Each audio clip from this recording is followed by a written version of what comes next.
Pre veľký záujem sa bude v Dunajsko-stredskom kine premietať film Hončovský režiséra Šándora Lackova aj v ďalších termínoch, a to 11., 13., 14. a 16. októbra. Film o období bezprávia Maďarov v Československu oživuje jedno z najtemnejších období Československa prostredníctvom príbehu 19-ročného Bélu Hončovského, stredoškoláka z Tornale. V roku 1945 po hrôzach druhej svetovej vojny chcú mladí Tornalčania konečne žiť. Ich budúcnosť však znemožňujú štátne opatrenia, vysídľovanie a zákaz komunikácie v maďarčine. Jednej letnej noci miestna policajná stanica za záhadných okolností exploduje.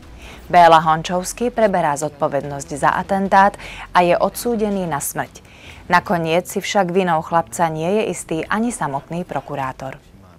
Nálunk Dunaszerdahelyen egész héten ment, és még továbbra is betettük jövő hét folyamára, mivel nagyon szép számmal volt rá érdeklődő. Ugyanúgy idősebb generáció is érdeklődik a film iránt, aminek nagyon örülünk.